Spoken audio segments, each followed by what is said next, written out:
Okay, good morning class. Can you hear my audio? Good morning. Anyone from the group kindly verify bago tayo mag-start. Naririnig ako.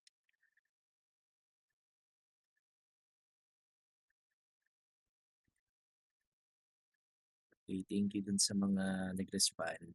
Okay, so let's begin the lesson na so that you can we can have your requirements kung meron man kayong hindi pa naaayos. Yan, especially yung nasa orange app. Okay, so kindly listen first dun sa ating discussion, and if you have any question, reserve it for later. So, I'll be asking you kung may mga tanong kayo pamaya. So, but for the meantime, makinig muna sa lesson, and kung may tanong sa pamaya sa dulo.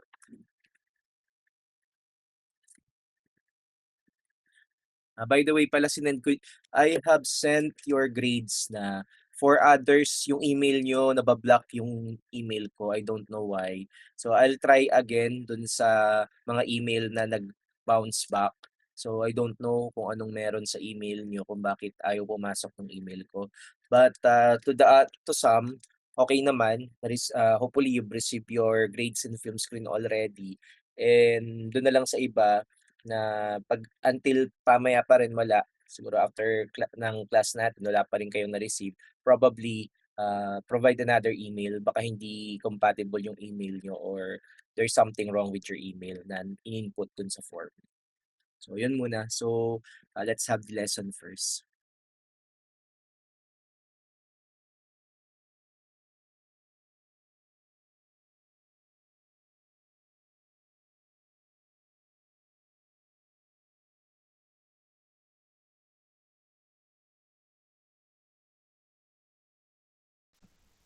Okay, so good day, class. Let's have the film analysis topic for our subject in film screen imaging. So here we are going to do a radiographic critique and troubleshoot some of the common problems and how to solve them in film screen acquisition setup. Okay, so specifically, we are going to look at the radiograph and the film critiquing portion, so the evaluation of the quality of the image, the problem solving for radiographic images, and the problem solving for processing and possible technical errors. Okay, to begin with, so assessing the radiographic quality. So this means when we look at the final radiographic images, you automatically assess the degree of blackness and white. So the degree of blackness and white, the first portion, the degree of blackness pertains to your density. And then combining the two, the shades of gray, your radiographic contrast. And both of them are the vital photographic properties of any radiographic image. And so kapag nag-film analysis tayo, as you can see, we are assessing kung gaano ba ka adequately expose yung anatomy and how they are properly demonstrated in the image. For what purpose? Whether they are good enough for accurate diagnosis. Yan, anatomical structures and correct exposure factors used for the ROI. So yung ROI natin, the region of interest, is no other than yung ating kinukunang anatomy, the target anatomy na mapakita to rule out yung mga associated conditions sa kanya. So kaya yung technical exposure factors na associated dito sa appearance ng image is concern din natin, si KBP and si MAS. So ano ang kinokontrol ni KBP? Your contrast. While your MAS, the exposure level is no other than the radiographic density. So correct patient positioning as well is vital para masabing properly demonstrated siya dun sa ating X-ray film. Correct anatomy, of course. So, pag mali yung X-ray mo or nagawa mong image na anatomy, kahit maganda pa yung appearance niya, still, it is incorrect. Okay, so see na anatomical marker present and the correct identification present and correct image sharpness. So, overall, we are looking kung gaano ka tama and gaano ka ayos na pasok siya sa standards necessary for accurate and reliable diagnosis. Yan, para dun sa kapakanan din ng pasyente natin. Okay, so assessing the radiographic quality includes the first and foremost, yung degree of blackness, yun yung ating density. It is related to the exposure factors, your KBP and MAS. MAS is the controlling. Siya ang nagko-control ng magiging level of blackness kasi yung quantity ng radiation na makaka-reach sa ating IR will depend upon the MAS. KBP as well will affect because yung penetrability ng radiation mas highly penetrating yung beam, mas maraming makakarating sa film, therefore higher density. But KBP is only an influencing factor, while the main controller is the MAS. It is also related to the processing technique. So, nakadepende rin yan dun sa kung paano pinrasa sa mga processing solutions like yung pinag-usapan natin ng midterms, yung different darkroom chemicals, yung mga nasa tanks, yung developer, fixer. Pero more concerning si developer. So yung developer kasi ang pinakamalaki ang influence sa magiging final na degree of blackness aside from the exposure factor. So yung exposure, yes, primary na siya ang magdi-determine. Pero yung pwede pa siyang ma-modify. Pwede pang ma-modify ng developing time, and developing temperature and other properties of the developer solution, yung degree of blackness na possible na ma-produce. Like, pag nasobrahan ka ng lubog na instead na approximately 1 minute to 1 or 3 minutes na nasa developer, napasobra ka na nawala sa malay mo na meron palang nakalubog na film dun sa developer. So, ang tagal niya nang ano doon na develop. So, there's a possibility na mas lalo pang umitim. Kaya si density influence din ng ating processing technique. Okay, so exposure factors pertains to general term referring to the exposure factors like yung KBP and MAS, yung sineset natin sa operating console, along with the geometrical factors like yung ating FFD. So FFD is the older term for SID. So FFD, the focal to film distance, but more appropriately referred today as the source to image receptor distance. Your focal spot as well, yung setup nung ating origin ng beam, may influence sa sharpness and the grid and other exposure factors na napag-aralan nyo nung nasa principles of imaging kayo. Okay, so exposure factors that might influence the appearance of the image in a radiographic film, kapag ka nag-appear siya na too dark, the film is overexposed. So kung exposure factor ang ating iimbestigahan. Ang isa sa mga reason kung bakit possibly maitim na maitim ang itsura than our desired na degree of blackness is napasobra ka ng MAS. Or pwede rin naman, dahil nga nakaka-influensya din yung KBP, pwedeng si KBP. Masyadong mataas yung KBP mo na over-penetrate. Pero kapag MAS, yun talaga yung overexpose. Sa KBP man na over-penetrate. Yan. So dalawa yung possible na reason. Kaya kapag nagsususpecha ka na mali yung technical factors na nagamit mo, you can adjust the MAS or KBP. Possible na magbago yung degree of blackness. Okay, so how do we tell which one is it? So if the cortex of the bone is burnt out, it is overpenetrated. So yung cortex, ito yung covering ng buto. So this is often along with the diaphyseal length ng ating involved na bone. So yung cortex, yung pinaka-cover niya. So kapag ka yung buto, halos hindi na siya super hindi naman kailangan puting-puti, yung saktong puti lang. So, you can still see some of the trabecular details. Yung parang may guhit-guhit pa rin siya, pero nandun pa rin talaga yung pagiging normal na maputi ng buto or radiopaque. Pero pag yung buto halos nangitim na siya with the entirety of the ROI nung bone na under investigation, so over-penetration, so that might be attributed to excessively high KBP na over-penetrate. So, if the soft tissue are black, but the bone cortex can still be seen, it is overexposed. Yan. So kapag yung buto maputi pero yung surrounding tissues niya like the fats, the muscles, yun lang yung maitim, possibly MAS yung reason kung bakit maitim, masyadong maitim kaysa dun sa desired na level of blackness natin yung image doon sa X-ray film. Yan. So, too much MAS yung nagamit. So, yun, kung ma-determine nyo based of this parameter, you can adjust whether the MAS or the KBP para makuha natin yung more desirable na appearance when it comes to the level of density. Okay, so furthermore, for the exposure factors, kapag image naman is too light, the opposite one, masyadong maputi, mukhang hilaw. Okay, so if the image is too light, the film is underexposed or underpenetrated. So, ganun din, katulad kanina, kung may overpenetrated, overexposed, meron ding under siyang counterpart. So, if the background of the radiograph is not black, the MAS was too low. So, yung background natin na wala namang superimposing anatomy, so definitely dapat maitim yun kasi mapupuntahan siya ng maraming radiation, wala namang kasing nakaharang. Pero kung kahit pati yung background maputi, malamang sa malamang the exposure level yung concern, yung MAS mismo ang mababa, kaya pati yung nasa paligid na wala namang nakaharang na anatomy, maputi rin siya.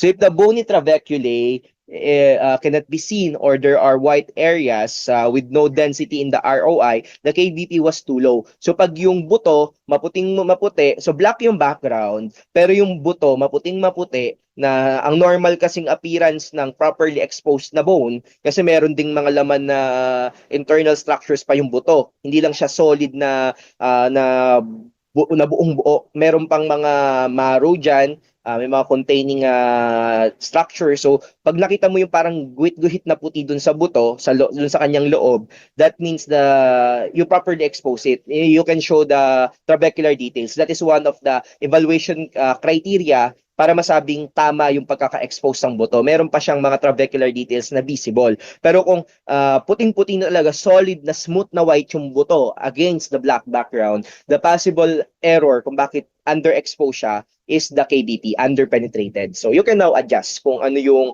dapat mong i-correct to achieve yung better version ng image sa film. Okay, so ano naman yung factors na because of the processing, the way how the film was developed, yan, para maging na-convert na siya into a manifest image. Doon kasi pag nasa film kasi before, na-expose na before the processing, it's still the latent. And si processing nandiyan for the purpose na magkaroon tayo magkaroon tayo ng ng manifest image, yung visible na image. Okay, so under development, of course, due to diluted, exhausted, or cold developer, or developing for too short a time. So, ito na some of the reason why pwedeng mangyari na hindi ma-develop ng tama sa developing solution sa chemical ng developer yung film is it might be masyadong mababa yung concentration, masyadong mataas yung tubig. Yan, so ang konti lang nung chemicals na hinalo or tinunaw pero saksakan dami ng tubig. So kumbaga ba sa may sabaw o sa inumin, malabnaw. Nagtimpla ka ng juice, isang yung isang yung pang 1 litro tinimpla mo ng 5 litro sa 1 galon. So magkukulay juice siya pero ang lasa parang mapakla. Yan. So ganun, hindi ganun kalakas yung effect. Ganun din sa developer solution, dapat properly diluted siya. Yan, exhausted or cold developer, so masyadong mahina na yung power ng chemicals. So ibig sabihin masyado na siyang matagal, marami nang na-process or masyadong malamig yung environment, hindi siya ganun ka-ideal. The possible scenario that might happen is magiging bababa yung potency ng effect ng chemical. Yan. So kaya dapat hinahalo siya or minomonitor yung temperature para kapag nilubog yung film, mangyayari yung proper development. So all areas of the film are too light including the background. So yun ang usual na appearance nito pag underdeveloped yung film natin sa chemical. So yung kabuuan, the anatomy and the background itself, medyo maputi, maputi sila parehas. So ang pwedeng gamitin diyan in order to test kung due to underdevelopment ng chemicals yung nangyari is the finger test.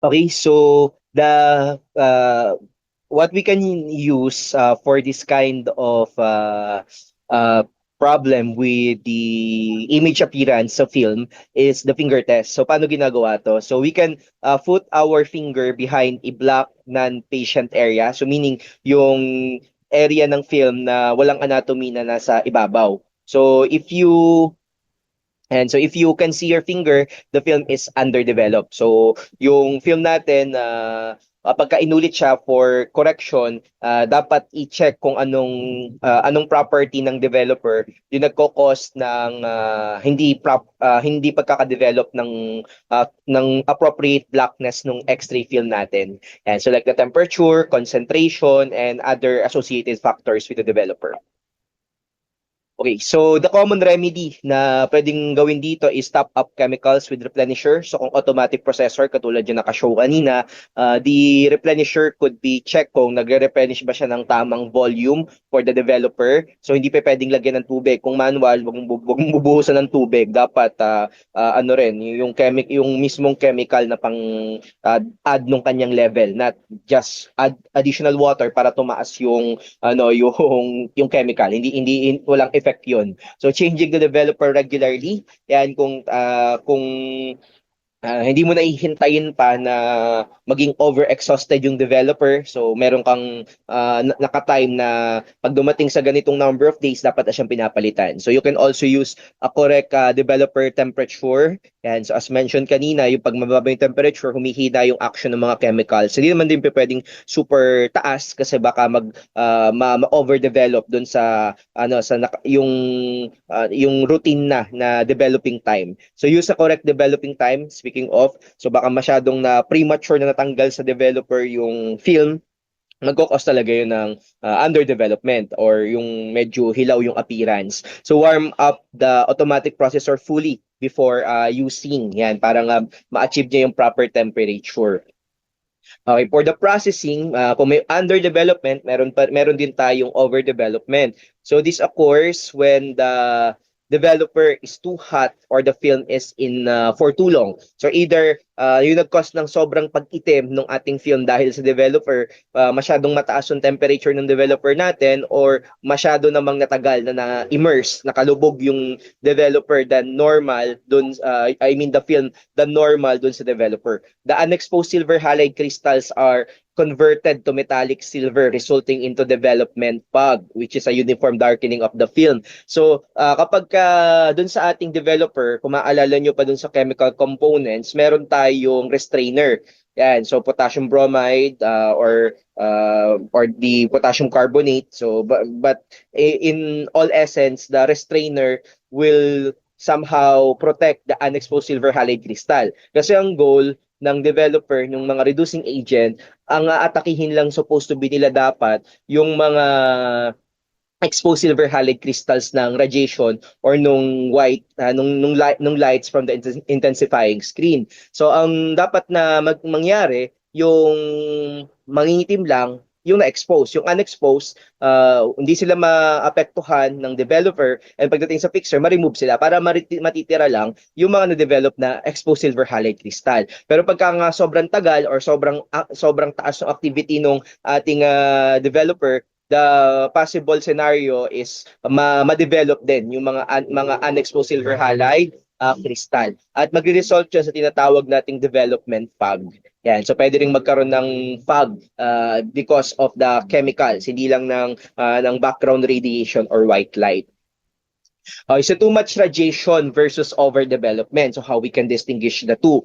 Both make the film too dark. Parehas nilang appearance, mangingitim. So in the metal marker area, yan, overexposed films will still be white, whilst overdeveloped films may be darkened. So ang magiging one way to distinguish this source ng over darkness is yung ginamit na anatomical marker which is made of lead. So kapag ano pa rin, maputi pa din yung lead marker na right or left na nung na-develop siya, possible na kaya siya maitim is because of the too much exposure factor, KBP or MAS, but more likely MAS. So pagka naman yung nangitim pati yung ano natin yung markers maitim na rin siya, malamang sa malamang pati yung nag-cause ng over blackness na yon is yung overdevelopment. So sa anatomical markers nakadepend.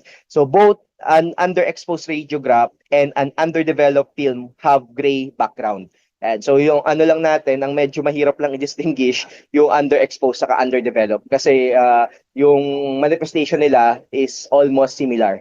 Yung background is parehas na medyo maputla. Yan. Pero sa overdevelopment saka sa may overexposed, madali siyang ma-distinguish depending upon sa marker. Okay, so remember, if the radiograph is too dark, you may still get enough diagnostic information using a bright light to view it, not the most optimal situation. So, again, yung maitim na film, pwede pa rin naman siyang magamit for diagnosis, but ang catch is, dapat yung department equipped ng hot light na negatoscope. So, that's a very high illumination negatoscope or viewer na kaya niyang mag-produce ng malakas na liwanag para maaninag yung anatomy sa maitim na background. Pero hindi sa lahat ng situation kasi ano yun available. Kaya hindi ideal na gumamit tayo ng masyadong maitim na radiograph. It should be optimal, optimal density level. Okay, so if the radiograph is too pale, it is not diagnostic. Yan. So mas okay pa yung over kaysa sa under. Yan, so yun ang rule natin, rule of thumb. Okay nang medyo mas mataas, madali siyang gawa ng remedyohan, gawa ng solusyon like yung sa viewer. Pero pag underexposed, underdeveloped, yung maputla, yung maputi, yung hilaw, malamang sa malamang uulit ka talaga ng image or ng radiograph. So if the ROI is underexposed or underpenetrated, repeat the radiograph. So yun yung pinaka main concern dito. Ulitin kapag ka maputi, maputla. Pero pagka dark, so depende pa rin kung kaya siya ng illuminator.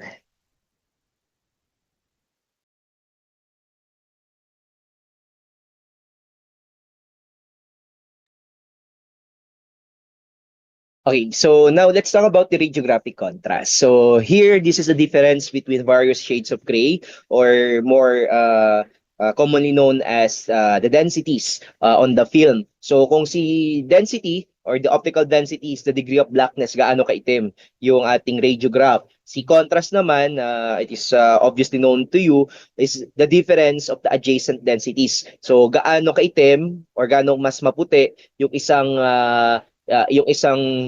area ng black doon sa ka-adjacent or katabi niya na region din ng blackness. Yung isa gray, isa naman mas maitim. So that is a source of the visibility of the image in a radiograph. Siya ang pinaka-reason kung bakit may nakikita tayong pattern ng anatomy doon sa ating radiograph na technically black ang background. Okay, so now, high contrast result into white image on a black background with few shades of gray. So wag kayo malilito. Pag sinabi nating high contrast, it doesn't mean na palaging maganda siya, na maganda ang contrast. So, ibig sabihin lang nun, kitang-kita mo kaagad na maitim yung isa naman maputi. So, very abrupt yung pagkakaiba ng puti sa kanang itim. Yan. So walang masyadong intervening levels of grayness between black and white. Halos black and white lang yung makikita mo. Kaya ang result nito, konting details lang yung kaya niyang ipakita. So sa mga anatomy na ang subject contrast ay hindi ganun ka detailed, kaya niyang ipakita ng maayos. Like kung sa extremities, buto lang saka konting soft tissue, good for high contrast. Pero for larger anatomies like the chest, high contrast is not suitable. Kasi halimbawa, yung heart, yung lungs, yung mga details ng thoracic viscera, hindi mo mapapakita using high contrast. Black and white lang kasi siya. So unlike pagka low contrast na maraming shades of gray, you can visualize many outline ng mga anatomies within that particular region. Yeah, kaya hindi porket high contrast maganda na. So depende pa rin sa anatomy na kinukunan. So high contrast equals low latitude. Pag sinabi nating latitude, this is the range of exposure factors that will somehow give a diagnostic appearance pa rin dun sa radiograph. So kahit nagbabago-bago ka ng KBP sa MAS, as long na pasok siya sa latitude nung film natin, yung response sa capacity ng film, ma-demonstrate na merong appearance ng anatomy or at diagnostic quality si radiograph. Yan. So si latitude, nakikita natin yan doon sa straight portion ng H&D curve or ng characteristic curve natin. So mas narrow yon, higher yung contrast, but yung kanyang latitude ay mababa, which is ang low latitude ay mahirap gamitin for adjusting exposure factor. Very strict lang siya sa sensitivity. So kapag nagkamali ka, very noticeable yung pagkasira ng radiographic quality. Unlike dun sa mga higher yung latitude,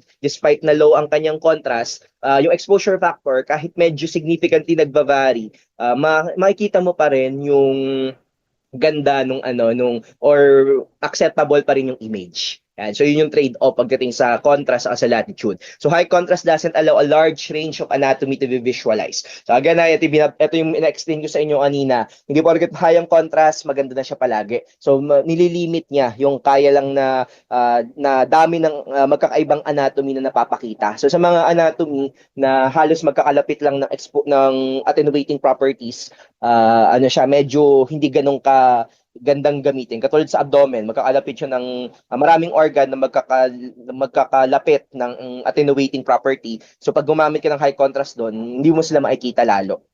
And so if the KB was too low and there was insufficient penetrating power, there will be no bony trabeculae and there will be areas of white on the film where no X-ray reach the film. So yung total radio opaque, yung totally white na white. So yung buto, pag nakita mo white na white, hindi properly exposed yun. As we use the concept a while ago, kailangan yung buto, meron pa ring trabecular details. Meron pa rin siyang mga konting mga marks ng trabecular details. So yung kasi yung sign na yung buto na exposed ng tama. Hindi pwedeng ang buto, hindi porket maputi siya, kailangan totaling the entirety of the bone image is maputing maputi. It should be white on the background pero meron pa ring mga details na konting blackness at yun kasi yung trabecular details.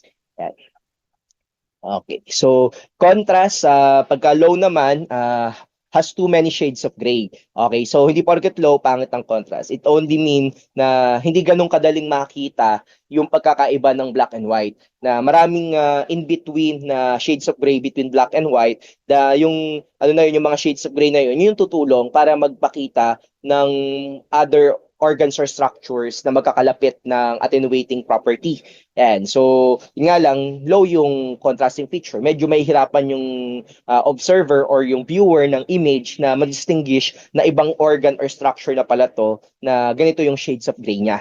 So, this is described as a flat film. So, flat film, in the essence na black and white, na smooth, na merong incremental shades of gray. Na unti-unti siya na from white, unti-unting nag-gray hanggang sa maging black. Yan. So kaya siya flat. Then the higher the KB, the lower the contrast. Yan. So yun yung trade-off natin sa exposure factor. So kung gusto mong gumawa ng high contrast, babaan mo yung KB mo. Kung gusto mo naman ng lower contrast, sa taasan si KB. Yan. So fogging can also contribute to low contrast. So yun nga yung pinaka-reason kung bakit bumababa yung isa sa mga primary factor aside from dun sa almost na penetrated the entirety of the anatomy. Dagdagan mo pa yung fog na magbe-veil out or magkakas ng unwanted density doon sa sa field ng image, lalo pang bababa yung contrast. Yan. So underdevelopment can also result in gray flat film. Yan. So magiging hilaw yung ating image and also yung yung overdevelopment na counterpart nito, ano ang sabing pwede niyang ma-produce? Yung fog, the chemical fog. Yan. So kaya the chemical processing as well is crucial in maintaining a good contrast. Yan, so yun, kaya hindi lang yung exposure factor ang ating kino-consider kapag dating sa contrast, but as well the film processing. Sharpness pertains to the clarity of the structures of the visible on the radiograph. So gaano kadetalyado yung image natin. So yun ang i-showcase ng property na sharpness. So can be affected by a large number of factors. So ito some of the factors. So movement. So number one na kalaban ng sharpness or ng details natin is yung motion. So, yung motion kasi pagka gumalaw, parang kahit hindi naman sa radiography, even sa photography, kapag nagtitake ka ng picture, pag magalaw yung subject na kinukunan mo ng litrato, nag-selfie ka or nag-picture ka, pag gumalaw yung subject na gusto mong kunan ng picture, malabo siya. Tama, gumalaw ka habang nagse-selfie ka, medyo magdi-distort yung appearance mo, magiging lalabo ng konti. Yan. So yun yung tinatawag nating motion unsharpness or movement unsharpness. And hindi natin gusto mangyari yun sa radiograph natin because they are uh, it will render the image quality undiagnostic. Hindi mo siya pwedeng gamitin for diagnosis. Pag ipinilit mo pa siya, baka ibalibag sa'yo ng radiologist yun. Nakita mo na ngang malabong-malabo dahil gumalaw yung pasyente nung in-expose mo. So, pinagpilitan mo pa rin ibigay. So, bago pa mangyari yun na yung radiologist pa yung makanotice ng very obvious na error, ikaw sana na radtech na mismong gumawa, alam mo nang i-correct yung pagkakamali mo. So para ma-minimize na yung matagal na proseso na pagdadaanan ng examination na ginawa. Okay, so yan, a common cause on abdominal and chest views due to respiration or struggling. Kaya dapat you need to talk to your patient carefully. Hindi yung super nagmamadali ka na hindi mo na explain yung detail ng examination. Kaya nung ginawa mo yung procedure, hindi nakasunod ng tama yung pasyente. Like as simple as this one, yung paghinga ng tama, yung pagta-timing ng paghinga na hindi nag-timing, hindi tumugma yung exposure mo sa paghinga ng pasyente. Kaya habang nag-expose ka, gumagalaw yung lung structure or yung region ng anatomy na kinukunan, ang result ng blurred. Yan. So yung madidistort yung sharpness ng mga organ within that anatomy of interest. Kaya kausapin ng maayos yung pasyente. Okay, then but despite of what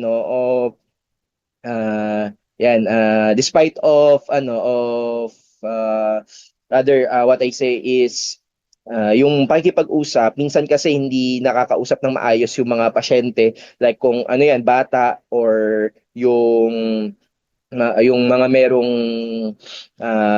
pharmacological effect, halimbawa yung nabigyan ng mga gamot, yan, so medyo hindi sila nagre-response ng maayos, low ang level of consciousness, you need to adapt some of the technique, like itong mga susunod na may mention. So you can occur if the tube stand or plate moves, and so make sure na properly secure din yung ating machine na malilesen yung tendency na gumalaw siya bigla during the exposure. So make sure na naka-detent, naka-lock as much as possible, hindi siya gumagalaw-galaw or hindi sira yung machine natin. Kasi kung may sira yun, ba yung diaphragm niya or yung grid, yung moving grid, mali yung mechanism of motion. So kahit tama ka sa lahat, dahil lang dun sa problem na yun ng machine, pangit lahat ng image na makukuha mo. So can also be minimized by sedation or anesthesia of the patient. So sa mga pasyenteng wala tayong choice, hindi makuha sa maayos na pakiusapan pero kailangan pa rin tapusin yung procedure, some of the requesting physician allowed sedation. Pero ang gagawa nito is the anesthesiologist. And so hindi to basta-basta binibigay sa pasyente nang wala tayong kasamang anesthesiologist. So kasi during the sedation, matutulog yung pasyente pero hindi yun yung tulog na normal lang, na pati yung kanyang paghinga titigil. Kaya kapag nagse-sedate sa mga procedure na piniperform natin, mayroong nakaset up dyan na mga life support apparatus like yung oxygen mask or yung provision ng oxygen. Kasi medyo mahihirapang huminga yung pasyente kapag sinidate siya. So yung anesthesiologist, may mga merong may dinedemand bago niya i-proceed na samahan tayo dun sa ginagawang procedure. Like suction, yung pangtanggal pag may nagbara dun sa kanyang sa airway ng pasyente. So lahat yan chine-check ng anesthesiologist bago niya i-push na i-sedate yung pasyente for the sake of our examination. Common to kapag sa CT scan sa MRI. Doon tayo sinasamahan ng anesthesiologist kapag yung pasyente ay kaya hindi madaan sa proper instruction. Kailangan talaga siyang patulugin or i-sedate. And so use sandbags through traps or etc. or the immobilizer. So yung mga positioning aids and the immobilizer na napag-usapan nyo sa patient care.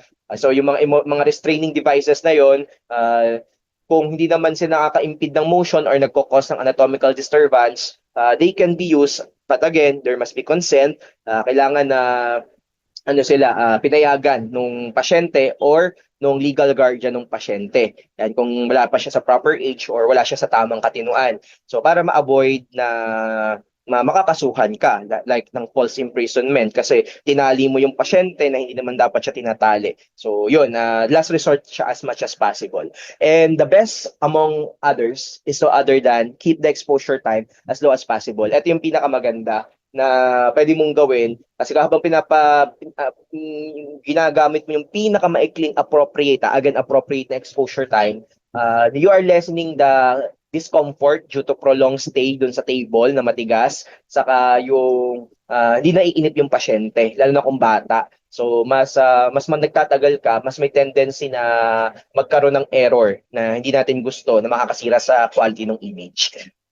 So another way to somehow counter yung pagkasira ng radiographic quality when it comes to contrast. Contrast naman is yung sa concern natin sa scatter radiation. So ang sharpness caused by scatter radiation occurs when X-raying thick or dense tissue. So eto to correct the term, it is not unsharpness ang nasisira, but rather it's the contrast. Yan. So yung pagkasira ng nung visibility nung detail dahil yung instead na kitang-kita mo yung anatomy, yung pagkakaiba-iba ng degree of blackness, nagkaroon ng parang kurtinang itim na tumatabing. So para siyang hamog, 'di ba pag sinabi nating fog, it's hamog. So parang kapag sa kalsada, yung hamog is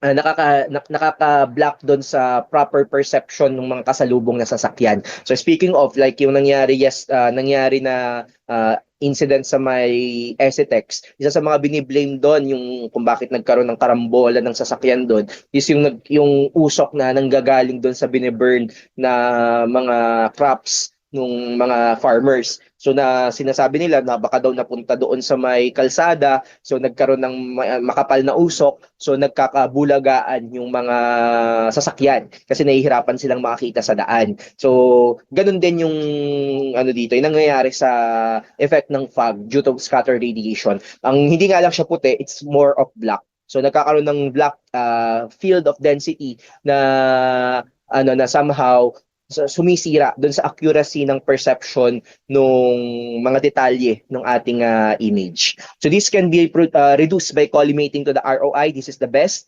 way to reduce the scatter radiation kasi ito ang doon sa mismong source. The lesser the anatomy that will interact with the primary beam, the lesser the production of scattered radiation. Kaya dapat collimate lang doon sa desirable na exposure field. Wag naman yung super tight, yes, gaganda nga yung contrast mo, baka may maputol, magkaroon ng cut-off. Yung sakto lang na walang mapuputol na kailangang anatomy and malilesen mo yung production ng scattered, improving the contrast. And an alternative for this one, not alternative but commonly pinapartnered natin, especially kung ang anatomy ay makapal, yung paggamit ng grid. So ang radiographic grids are devices or accessories that are capable of cleaning the produces scattered radiation during exposure. Wherein na yung mga scattered na yon, kapag nakarating kasi sa film, they will interfere with the proper formation of density causing a veiling blackness. So parang hamog yung nagagawang pagkasira ng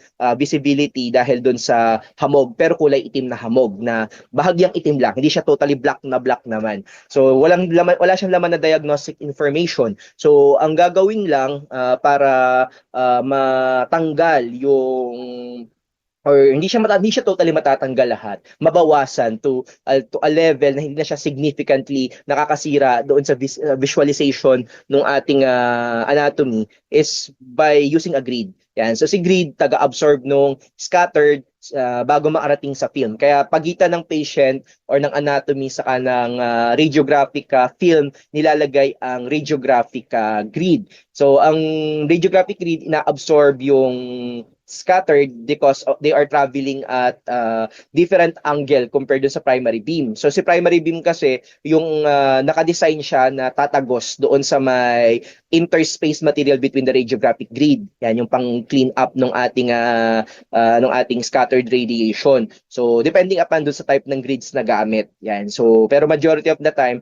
primary beams are capable of passing through the interspace material. Samantalang dun sa radiopaque na grid or LED strips, dun naman tatama yung ating scattered radiation resulting into removal of scattered radiation. Okay, so yan, ang downside lang ng paggamit ng radiographic grid is tumataas yung dose. Kaya hindi sa lahat ng pagkakataon ginagamit natin to. Kailan lang siya ginagamit if you are expecting to generate a higher level of scattered radiation. So kailan nangyayari yon? So when you are imaging anatomy that is oftentimes greater than 10 centimeter in thickness, so yung mga anatomy na makakapal. So kung maninipis na anatomy, tabletop, huwag ka nang gumamit ng grid. Yan. Pero kung makapal like abdomen, spine, you must use a grid para hindi ka umulit ng umulit dahil sa pangit na contrast. Okay, so yun na. So ang downside niya kasi mataas ang magiging exposure factor. Mag-increase tayo ng MAS para hindi tayo magmukhang underexposed. Yan. So at ang effect nun, higher patient dose nga. Okay, speaking of the fog, fog is the darkening of the film unrelated to the radiographic image. So fog is an unwanted increase in density. Fog reduces the radiographic contrast. So again, si fog, yung pag-itim dun sa all throughout the film na hindi naman siya kailangan. Manipis na blackness, parang hamog na madilim na tumabing dun sa ibabaw nung visibility ng ating anatomy. So ang kanyang effect reduction nung nahihirapan yung mata na makita yung region of interest. So kaya ang contrast bababa. So for fog makes it look as if all the images being viewed through the gray veil. Parang merong ano ba yung veil sa Tagalog? It is belo. Parang yung itinatakip sa ulo. Meron di ba sa kasal, yung ginagamit nilang belo puti. Pero dito parang belong itim. Yung parang sa yun basta yung itim na belo, yun nakatakip para hindi kagad makita yung muka nung babae sa ilalim ng belo sa loob. Yan. So, ganun din yung image, parang natatabingan siya. Okay, so fog can be caused by scattered radiation. So, ito yung mga possible na cause. Exposure of the film to radiation. So, pinaka-common scattered and during exposure. Pero pwede rin yung accidental na expose sa radiation like sa white light and or dun nga sa natin, kaya pinag-usapan natin before, dapat yung ating dark room properly shielded lalo na yung adjacent sa examination room kasi pag tinamaan ng unwanted scattered yon or leakage radiation, mapafog yung mga nakastored na film. Yan, ganun din sa natin, sa yung cassette properly dapat maayos, walang sira kasi baka pinapasukan pala siya ng unwanted light before exposure or yung ating dark room may mga leakage ng light, it might cause unwanted density known as the fog. So unsuitable safe light filter, pwede rin yung filter natin mag-cause siya ng fog.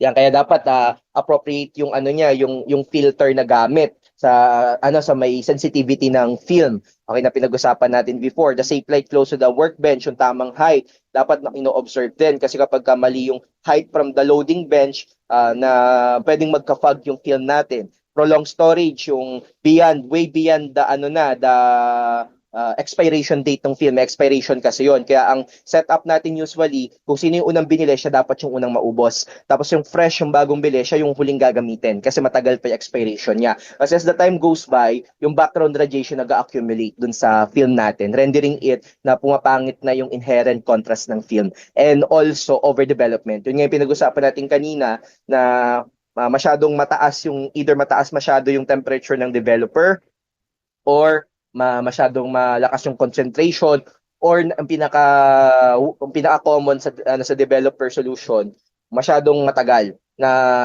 mong nailubog na mismo na dapat pala nakatanggal na. So pati yung unexposed silver halide crystal made-develop din. Okay, so for screen film contact is another source of problem when it comes to film screen imaging. So dahil nga film screen, syempre meron tayong intensifying screen na pina-partner sa X-ray film. Si IS kasi yung responsible to convert the low energy ng X-ray na tumagos sa pasyente para maging intensified na light na siyang magpapabilis ng image formation sa film.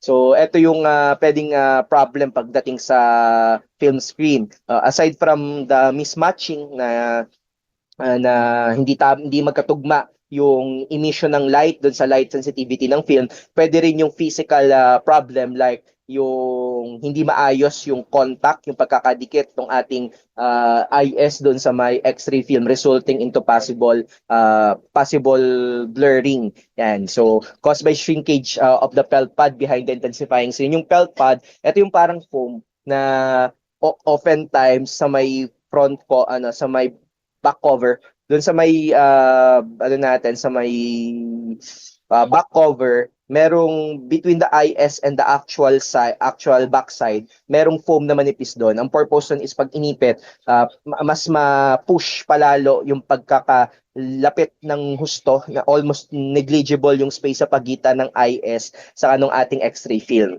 Yan. So, minsan na nag-shrink na yun sa tagal niya na. Yan. So, parang yung foam na luma na. Yan. So also there could be an artifact in the cassette and felt pad which will cause blaring in the same spot. May naipit na mga object kaya isa sa mga rule natin never na iniiwan na nakabukas ang ating X-ray cassette o yung tapos mo nang gamitin, hinayaan mo nakabuyang-yang doon sa loading bench, ang tendency baka malagyan ng alikabok, tumalit na ka ng chemical, or may malaglag na bagay na pag load mo siya, maipit doon sa pagitan ng film sa kanang ating IS, ang result ng artifact na pag-uusapan natin by next meeting. And yung poor screen film contact na ang result nga blaring na masisira yung sharpness ng image. So this will decrease the image sharpness. Okay, now let's talk about the focal spot size. So the fine focus provides fine definition but limits your exposure. So your focal spot size is yung mismong area or portion ng ating anode na nagpo-produce ng radiation for exposure ng anatomy. So ang fine focus, syempre maliit na focal spot size and that could produce higher definition or fine definition. Ginagamit siya kapag ang i-image mong anatomy ay maliit lang saka gusto mong sharp. So yung broad focus naman, yung large focal spot size, it will allow higher exposure. Ang advantage niya, kaya niyang gumamit ng mataas na exposure factor. Hindi siya basta-basta matutunaw kasi nga malaki yung size distributed evenly yung heat. Ang problem lang, may mataas yung penumbra or yung blaring sa edges nung image natin. Yan, due to larger focal spot size. Yan. So yun yung trade-off. Kung gusto mong malaki ang anatomy, medyo magbe-blurred out siya, pero kaya siyang i-withstand ng large focal spot size. Pagka naman na small focal spot size ang gamit mo, magiging sharp yung image pero hindi ka pwedeng gumamit ng mataas na exposure factor na gagamitin sa kanya because there's a tendency na matunaw or mag-crack siya pag ginamitan mo ng higher exposure factor.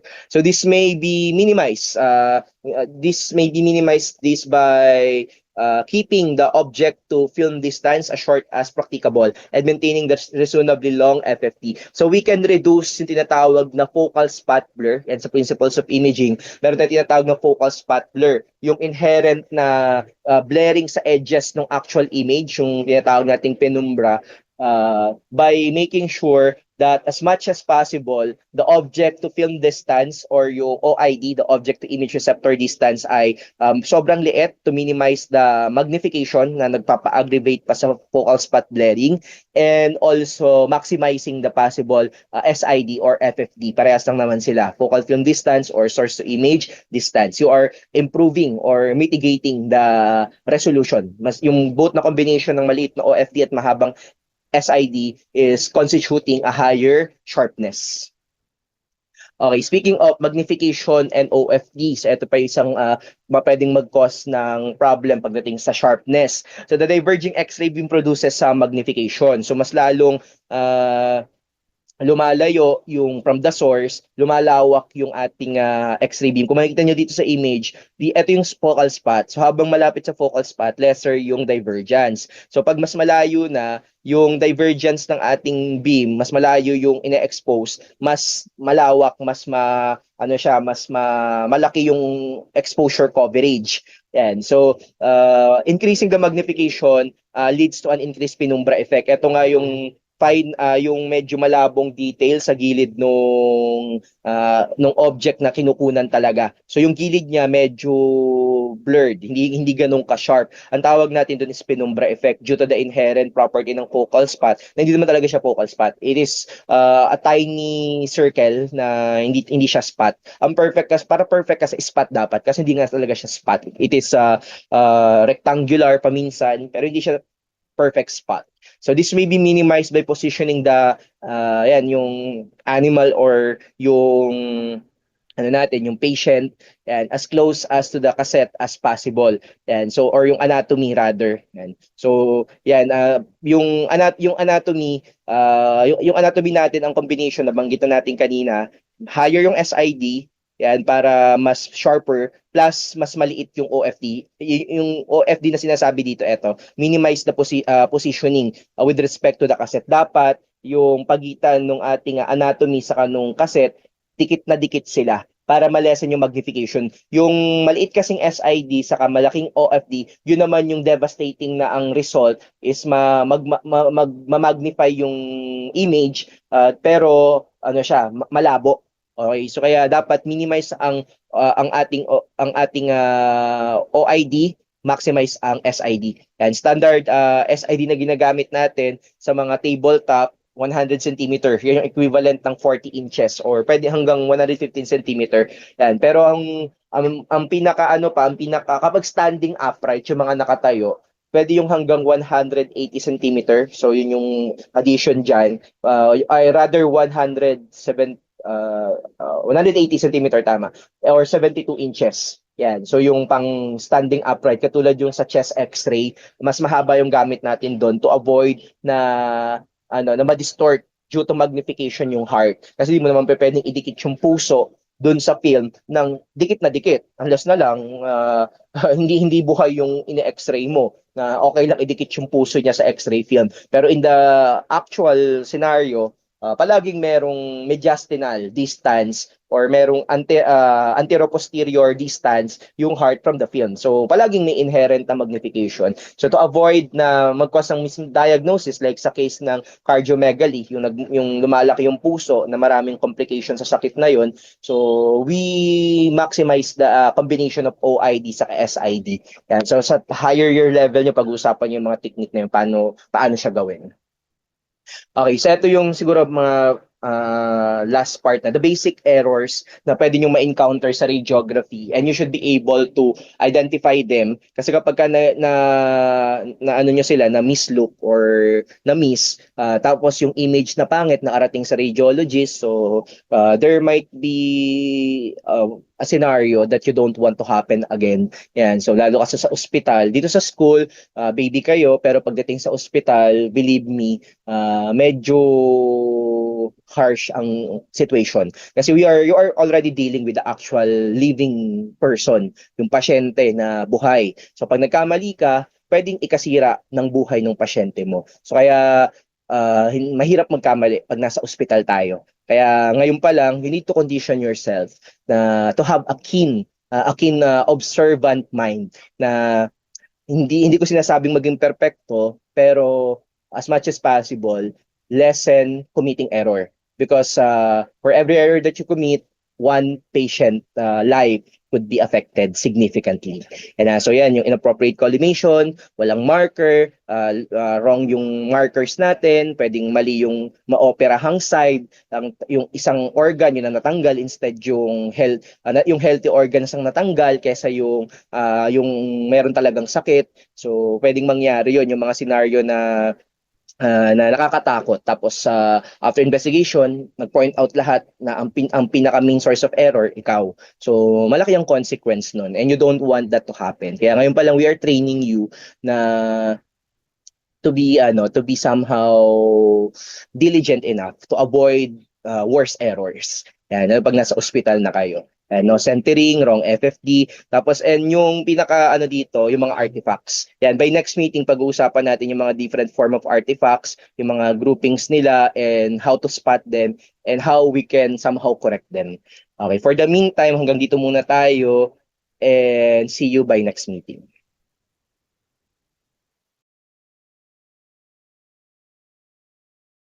May mga questions kayo, class? May mga tanong or any clarification na gustong itanong?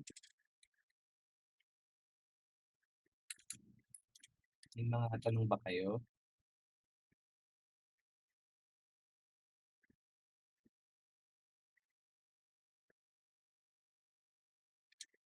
Do you have any clarification at all, or shall we conclude our meeting?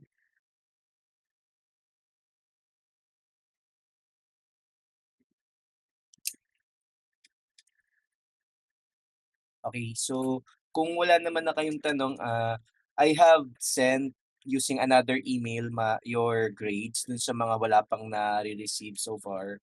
So kindly confirm na lang on your end, and yun. So far, I have sent na. So kaya dalawa na yung na-send ko actually. So I have sent your film screen, and yung dun sa mga nauna ha, film screen yun. Tapos ang sumunod is rad bio. However, dun sa mga wala pang na-receive at all, using yung email ko na isa, uh, probably yung nauna will be your rad bio, then yung sumunod is the film screen. So kung same na email yung nagamit ko sa inyo. So nauna si rad bio dun. But if different, film screen muna yung grade na yon, then using the other email, the following email, that's your rad bio na. So far kindly double check na lang. So in your respective emails. So kung wala ng questions or clarification, I'll be giving you the time to probably, if you haven't taken your breakfast or kung di nyo pa natatapos yung requirements sa Orange app. So you have the permission na everyone to leave. So okay na.